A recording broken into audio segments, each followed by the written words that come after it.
Z25 in Flint. This is Mid-Michigan Now. Good evening and thanks for joining us tonight. I'm Mike Woolfolk. Stella is off. The Michigan State Senate 35th District seat remains open after Congresswoman Kristen McDonald Rivet's move to Capitol Hill. For months, people have called on Governor Gretchen Whitmer to schedule a special election, but that hasn't happened. Mid-Michigan Now's Courtney Bennett joins me here tonight. And Courtney, is there any inkling that the governor will call a special election, to fill that seat? Mike, I've asked the governor's staff about that, and so far they have not answered. It's something that is frustrating to people who live in the district because right now they feel they have no voice in the state Senate.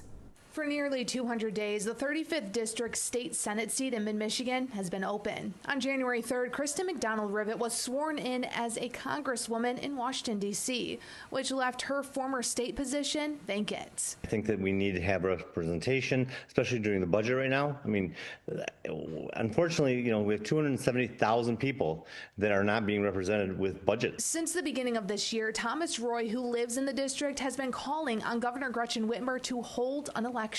Saginaw, Midland, and Bay County do exist, and maybe, back when it happened, we went to Lansing, we took a busload over there and had a press conference, and maybe it's time to do that again. In November of 2023, 2 state lawmakers in Metro Detroit were elected as mayors of their cities. A special election was held months later in April to fill those empty seats. Last month, I spoke to Lieutenant Governor Garland Gilchrist and asked about a special election for the 35th District. We'll make sure to let folks know when the governor will call that election. As soon as we're able to. More than a month later and still no call for a special election. Despite that, State School Board President Dr. Pamela Pugh is announcing her bid for State Senate. She tells me people need to be represented. And when we look at Medicaid rates alone, we know that communities like Saginaw and in the communities within the Great Lakes Bay region are districts that will be harmed the most. And so when we're talking in Lansing about how those federal changes impact these communities, we need representation. Dr. Pugh says she understands people aren't happy about not having someone in Lansing. I do understand the frustration. It's we hear the phrase taxation without representation, but again, especially in a critical time like we're in now, where we're seeing policy change before our eyes. Dr. Pugh believes the governor will call a special election. If it's not called, the next election for this seat would be in 2026. This is a story we will continue to follow. For now, live in the studio, Courtney Bennett, Mid-Michigan Now. All right, Courtney, thank you. We have some new information to share as we continue to follow the criminal case that is developing against First Ward Flint City Councilman Leon El-Alamin, arrested and arraigned this week on felony assault and misdemeanor domestic violence charges. El-Alamin is accused of assaulting his girlfriend. Genesee County Prosecutor David Layton says a police investigation indicates the woman had bruises on her face, which Layton says were consistent with the claim that she was punched. Councilwoman Tanya Burns says the charges and accusations against her colleague should be taken seriously. We're supposed to be legislators to create laws and ordinances and pass resolutions. At no point should any elected official be charged with domestic violence or putting their hands on someone. It's inexcusable.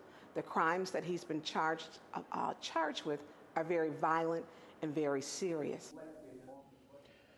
The next Flint City Council meeting is set for Wednesday. Leon El-Alamin is due back in court on Thursday. Eric, thank you. New tonight, a teenager is in custody accused of stealing a car and going on a high-speed joyride while a baby was sleeping in the back seat. Police say the teen stole the car just after 9 o'clock in Port Huron. An officer spotted the vehicle on I-94 and tried to do a traffic stop, but the teen sped off. The ensuing chase hit speeds topping 100 miles an hour and ended in Chesterfield Township about 30 miles away when police say the teen crashed into parked cars.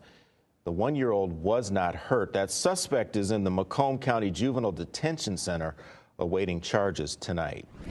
MBS International Airport will get more than $4.5 million to support reconstructing a runway. Congresswoman Kristen McDonald Rivet announcing that federal grant this morning. It comes through the U.S. Department of Transportation. The money will fund rehabbing about 6,400 feet of runway, along with updating runway lighting and signage.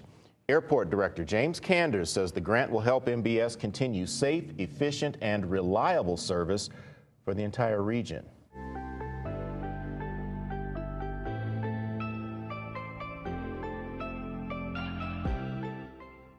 Are you craving a sweet treat? There's a new crumble cookie location open in Davison. The grand opening held this morning. Owner Bobby Grossi is a Genesee County native. He says his wife wanted a crumble cookie store in her hometown. So as a husband and a big cookie fan, he made it happen. For me, it's the overall experience, it's the presentation, it's the customer service that they're looking at and they're solely appreciative of your business. That's what I hope they get when they come in the store. The culture and the creativity and the customer service, that's the most important thing to me. This crumble cookie is open Monday through Saturday from 8 in the morning until 10 each night. Well, you have heard the phrase, stop and smell the roses. This would be a perfect weekend to stop and smell the lavender. Mid-Michigan Now's Andrea Flores has a look at why you might want to plan a day trip to Imlay City. If you could bottle up the smell of summer in Michigan, it might smell just like this. I'm in the heart of Indigo Farms, where lavender isn't just a season, it's an experience. We are the largest right now that I know of in Michigan, and we're spread out over 50 acres. From lavender bundles to local vendors, every corner of the Indigo Lavender Farm offers something different, says owner Trish Dennis. People can pick their own lavender and take home a bundle about this big. And we have vendors and food trucks, and Saturday and Sunday we'll have live bands, so lots to do and see. Inside the farm store and out back, you'll find over 100 Michigan artisans, crafters, and more. Regina Greenway owns Twisted Copper Creations. She tells me Lavender Days is nothing like she's ever seen before. When you go and look at those lavender fields, oh, you smell it. You just are invigorated by the scent of lavender, and it makes you feel like you're in another country. So I love being here. This farm is magical. Admission for the festival is just $7.50 for the whole day, or you can go for the U-Pick bundle. $18 buys you entry and your own lavender to take home. Maya Blair says it's her first time coming to the farm.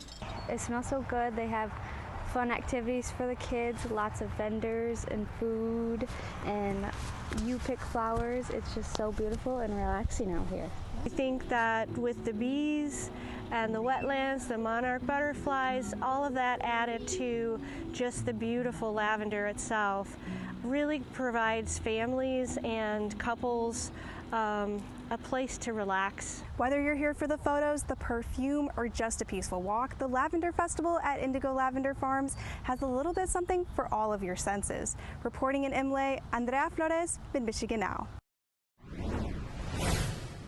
Thank you for that. Happening right now, it is PorchFest 2025. This is a live look at some of the fun that's taking place in Flint's historic Carriagetown neighborhood, specifically at West 1st Avenue and Mason Street. Organizers here are promising an unforgettable celebration with music, talent, and food stretching across several blocks. The streets are closed to traffic so everyone can gather safely for this grand street party. If you're looking for something to do, come on out, support the vendors there, and certainly enjoy the entertainment. PorchFest runs until 10 o'clock tonight.